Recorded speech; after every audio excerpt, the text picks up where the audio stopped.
और देखिए, कुछ शिकायतें तो हैं लोगों को। राज्यसभा हमारे लोकतंत्र का मंदिर है, तो वहाँ पर विद्वान लोगों को,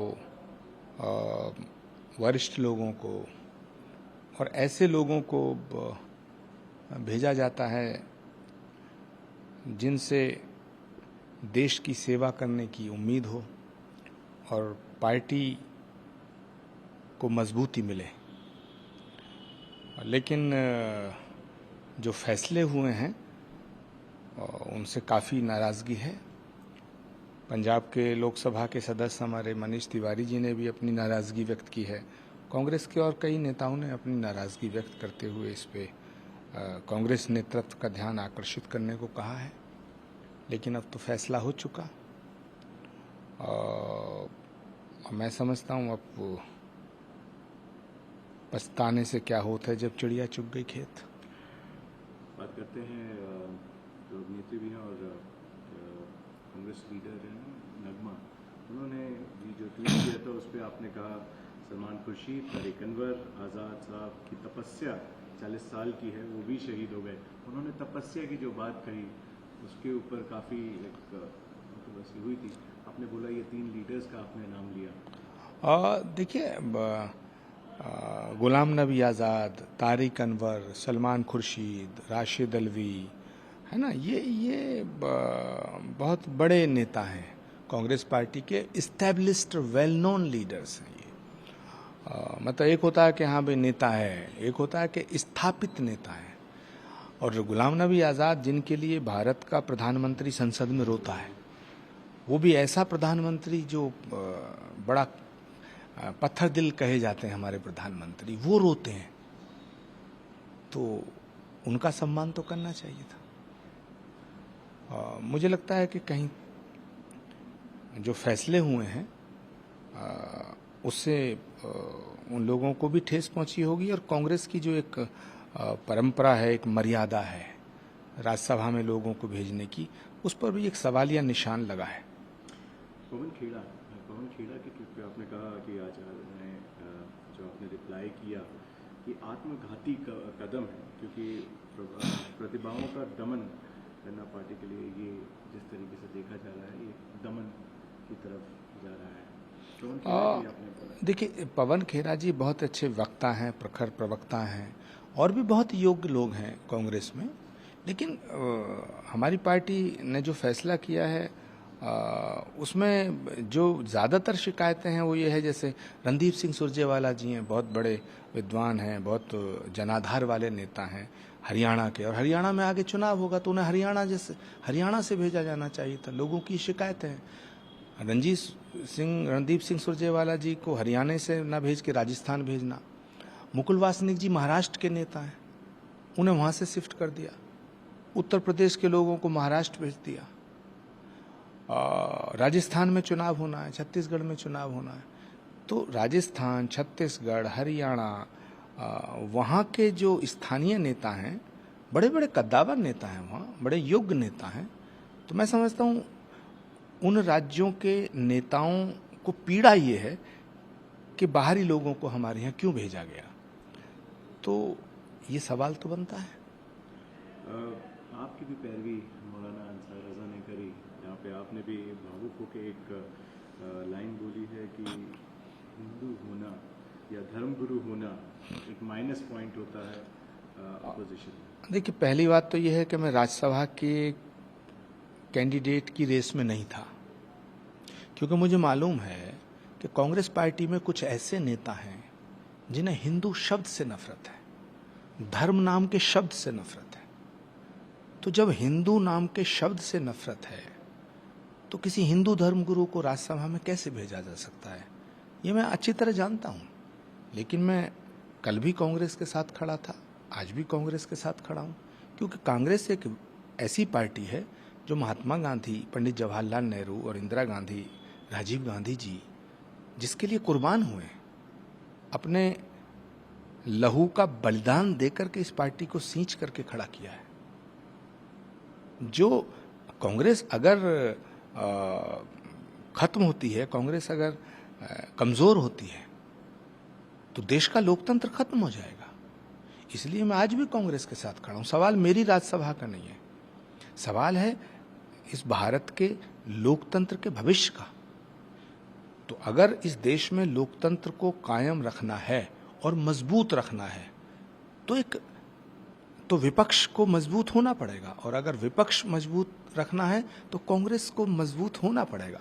तो राज्यसभा में उन लोगों को भेजा जाना चाहिए था, कांग्रेस के कार्यकर्ताओं की तरफ से ये बातें आ रही हैं कि जिन लोगों के राज्यसभा में भेजने से पार्टी को ताकत मिलती, पार्टी का जनाधार मजबूत होता, कांग्रेस नेतृत्व को ताकत मिलती।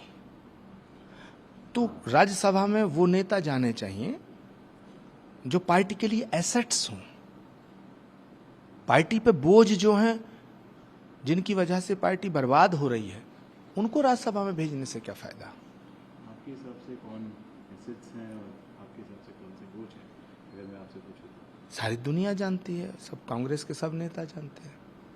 नाम एक दो का नाम लेके क्या फायदा। लेकिन कांग्रेस नेतृत्व को ऐसे नेताओं से छुटकारा चाहिए जो उनके लिए बोझ हैं, जो उन पे लाइबिलिटी है। नगमा ने अटैक किया काफ़ी इमरान प्रतापगढ़ी के जो नामांकन लिए उन्होंने जो पर्चा भरा है महाराष्ट्र से, उनकी भी जो बहुत टाइम से बोला कि 2003-04 से उनको सोनिया गांधी ने खुद प्रॉमिस किया था। इमरान प्रतापगढ़ी यूपी से ही आते हैं, आप भी परिचित हैं उनसे, उनके नामांकन को आप कैसे देखते हैं? नहीं, इमरान प्रतापगढ़ी युवा हैं, लेकिन अभी नए नए पार्टी में शामिल हुए, पार्टी ने उन्हें लोकसभा का टिकट दिया मुरादाबाद से, तो मुझे लगता है थोड़ा जल्दबाजी तो हुई है। और नगमा की जो पीड़ा है, उनकी जो वेदना है, उस पर गौर तो करना चाहिए। आचार्य जी, 3 टिकट यूपी, 3 लीडर्स को यूपी के हैं जिनको राज्यसभा भेजा गया है, यूपी में कोई इम्पैक्ट आएगा आपके हिसाब से, अगर 2024 के भी अभी चुनाव सामने हैं आपके हिसाब से? देखिए, सवाल एक उत्तर प्रदेश का नहीं है, सवाल पूरे देश का है। उत्तर प्रदेश बहुत बड़ा राज्य है, 80 पार्लियामेंट की सीट है उत्तर प्रदेश में, बहुत बड़ा स्टेट है, और उत्तर प्रदेश ही 2024 का भविष्य तय करेगा। उत्तर प्रदेश से ही बीजेपी देश की सत्ता में स्थापित है। तो अब प्रियंका गांधी जी हमारा नेतृत्व कर रही हैं उत्तर प्रदेश का, वहाँ की प्रभारी हैं, तो राज्यसभा में कौन उत्तर प्रदेश से गया है और कौन जाएगा, इससे उत्तर प्रदेश मजबूत होगा या कमज़ोर होगा, ये बड़ा मुद्दा नहीं है। बड़ा मुद्दा ये है कि देश कैसे बचे। पीसीसी की पोस्ट भी वेकेंट है उत्तर प्रदेश में, और बहुत समय हो गया है, और चिंतन शिविर भी निकल चुके हैं, उनके बाद अभी भी पीसीसी का नाम भी नहीं फाइनल हुआ है। मंथन चल रहा है, चिंतन हुआ था वहाँ उदयपुर में, अब मंथन चल रहा है। उत्तर प्रदेश को बहुत जल्दी ही एक योग्य कद्दावर विद्वान कोई अध्यक्ष मिलेगा, उसकी तलाश जारी है। लल्लू जी बहुत ही कर्मठ हमारे अध्यक्ष थे, लेकिन सफल नहीं हो पाए, अभी तलाश जारी है। आपने जहाँ राज्यसभा में काफ़ी जो एसेट्स की बात करी थी, अगर आपके हिसाब से कौन थे जो मिस आउट हुए आपके हिसाब से, जो डिजर्व करते हैं आपके लिए? मुझे लगता है कि गुलाम नबी आज़ाद साहब, तारिक अनवर साहब, सलमान खुर्शीद साहब, राशिद अलवी साहब, इनमें से किसी एक को राज्यसभा भेजा जाना चाहिए था। और पंडित जनार्दन द्विवेदी, पवन खेरा, है ना, ये जो आप नाम ले रहे हैं, कंसीडर किया जाना चाहिए था। काफ़ी लोग हैं जो कांग्रेस पार्टी को क्विट भी कर रहे हैं, और राज्यसभा के इलेक्शन से पहले कपिल सिब्बल का उदाहरण देख लीजिए, जिन्होंने पार्टी को क्विट किया। ऐसी सिचुएशन पे कैसे देखते हैं, पार्टी को क्या मंथन करना चाहिए इसके लिए, आपके मन में भी? देखिए, दिल्ली में चुनाव होने वाला है ना, तो अजय माकन जी को आप हरियाणा भेज रहे हैं, हरियाणा के रणदीप सिंह सुरजेवाला जी को आप राजस्थान भेज रहे हैं, और उत्तर प्रदेश के लोगों को आप छत्तीसगढ़ भेज रहे हैं, राजस्थान भेज रहे हैं और महाराष्ट्र भेज रहे हैं। तो ये कहीं ना कहीं ऐसा लगता है कि कोऑर्डिनेशन का अभाव है ना। कांग्रेस नेतृत्व ने जो फैसला लिया है उसको मानना सबका फर्ज बनता है, सबकी जिम्मेदारी है। तो मैं तो अपील करूंगा सभी कांग्रेस के छत्तीसगढ़ के विधायकों से, राजस्थान के विधायकों से और हरियाणा के विधायकों से, महाराष्ट्र के विधायकों से कि भाई अगर थोड़ी बहुत शिकायतें हैं तो बाद में बैठ के दूर कर लेंगे, लेकिन अभी तो कांग्रेस पार्टी के सभी कैंडिडेट को का समर्थन करना चाहिए। जो लोग छोड़ के जा रहे हैं आचार्य जी, हार्दिक पटेल हुए, सुनील जाखड़ जैसे दिग्गज जिन्होंने काफ़ी समय अपने पार्टी को दिया, उस पर क्या? ये भी बहुत बड़ी तकलीफ है हमारे लिए कि बहुत बहुत बड़े नेता और वो लोग छोड़ के जा रहे हैं जिन पर कांग्रेस नेतृत्व का बहुत विश्वास रहा है। कांग्रेस नेतृत्व ने बहुत बड़ा फेथ किया है उन लोगों के ऊपर। आप जिनके भी नाम ले रहे हैं, चाहे ज्योतिरादित्य सिंधिया हों, जितिन प्रसाद जी हों, आरपीएन सिंह हों, सुष्मिता देव हों, हार्दिक पटेल हों, अशोक तंवर हों, ये सब वो लोग हैं जिन पर कांग्रेस नेतृत्व का बहुत बड़ा विश्वास था। ये कांग्रेस नेतृत्व के बहुत करीबी थे। कपिल सिब्बल जी हों, तो इनका जाना कोई अच्छी खबर तो है नहीं, लेकिन पार्टी गंभीर चिंतन कर रही है कि किस तरह से हम ताकतवर हों, जो हमारा नुकसान हो रहा है उसकी भरपाई कैसे हो। इसीलिए चिंतन शिविर रखा गया था। लेकिन राज्यसभा के जो नामों की लिस्ट है वो जब आई है तो उन्हें देख करके चिंता कम नहीं हो रही है, चिंता बढ़ रही है। कहा जाता है कि आपका जो कैंडिडेचर है इसलिए काट दिया गया क्योंकि आप प्रियंका गांधी को जश्न मनाने की बात कर रहे थे। कैसे देख रहे हैं इस एलिगेशन?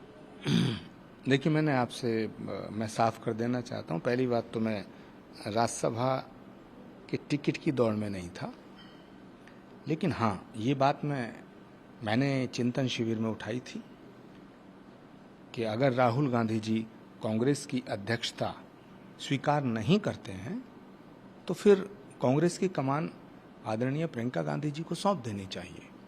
कांग्रेस के लाखों करोड़ों कार्यकर्ता ऐसा मानते हैं, हम रोज बात करते हैं तो उनकी ये भावना है। कांग्रेस के करोड़ों कार्यकर्ताओं की भावनाओं को ध्यान में रखते हुए कांग्रेस को प्रियंका गांधी के चेहरे का, उनकी प्रसिद्धि का, उनकी ख्याति का, उनकी कार्यकुशलता का लाभ लेना चाहिए। लेकिन कांग्रेस में कुछ लोग ऐसे हैं जो इस बात को ये कह के प्रचारित करने लगे कि आचार्य प्रमोद कृष्णम जी राहुल जी के विरोधी हैं। मैं राहुल जी का विरोधी क्यों होऊंगा? राहुल गांधी जी ने तो नैतिक मूल्यों का निर्वहन करते हुए 2019 में इस्तीफा दिया, और राहुल गांधी जी एक ऐसे व्यक्ति हैं जो अपनी बात पे टिकते हैं। उन्होंने स्वयं कहा था कि मैं अब अध्यक्ष नहीं बनूंगा। तो कांग्रेस के तमाम वरिष्ठ नेताओं की ये जिम्मेदारी बनती थी कि कांग्रेस को कोई नया अध्यक्ष देते। तो अगर कांग्रेस को टाइम से नया अध्यक्ष मिलता तो शायद कांग्रेस को इतना नुकसान उठाना नहीं पड़ता। तो आज हम ये बात कर रहे हैं कि अगर राहुल जी अध्यक्षता नहीं संभालते हैं, जो उन्होंने अभी तक नहीं संभाला है, वो अपनी बात पे कायम है, तो फिर इतनी बड़ी पार्टी को संभालने के लिए कोई ऐसा चेहरा चाहिए, कोई ऐसा नेतृत्व चाहिए जिसमें जो कोऑर्डिनेशन कर सके, जो युवाओं और वरिष्ठ लोगों में कोऑर्डिनेट कर सके, एक सेतु का काम कर सके। और उसमें सबसे ज्यादा जो लोग चाहते हैं वो प्रियंका गांधी जी को चाहते हैं। इसलिए आपके दूर विरोधी हो गए क्योंकि आपने वो चैलेंज किया स्टेटस को? नहीं, मेरे लिए मेरा कोई विरोधी है ऐसा मुझे नहीं लगता, लेकिन मैं पार्टी के हित में और इस देश के हित में सच बोलने से कभी नहीं डरूंगा और मैं सच बोलता रहूंगा। क्योंकि सवाल एक आचार्य प्रमोद कृष्णम का नहीं है, सवाल है इस इतनी बड़ी पार्टी के भविष्य का और सवाल है इस देश के भविष्य का। तो अगर आपको देश को सलामत रखना है, देश को मजबूत रखना है, तो एक सशक्त विपक्ष जरूरी है। और अगर विपक्ष को सशक्त बनाना है तो कांग्रेस को सशक्त बनाना पड़ेगा, और अगर कांग्रेस को सशक्त बनाना है तो एक ऐसा अध्यक्ष देना पड़ेगा जिसे पूरे देश में जिसकी लोकप्रियता हो और जिसे लोग चाहते हों। आपका प्रियंका जी के? मैं मानता हूं कि मैं नहीं, करोड़ों लोग चाहते हैं कि प्रियंका गांधी देश का चेहरा बने। प्रियंका गांधी से ज़्यादा लोकप्रियता और किसकी है? सबसे ज़्यादा लोकप्रिय नेता अगर कोई कांग्रेस में है तो प्रियंका गांधी उनमें से एक है। तो प्रियंका गांधी को कांग्रेस की कमान दी जाए। अगर राहुल जी अध्यक्षता स्वीकार नहीं करते तो, अगर राहुल जी करते हैं तो बहुत अच्छी बात है, हम सब स्वागत करेंगे। नमस्कार, मैं हूं मानक गुप्ता। अगर आपको हमारा ये वीडियो पसंद आया हो तो इसे लाइक और शेयर जरूर करें, और हां, हमें सब्सक्राइब और फॉलो करना ना भूलें ताकि आप देश और दुनिया की कोई खबर मिस ना करें। तो जुड़े रहिए हमारे साथ और देखते रहिए न्यूज़ 24।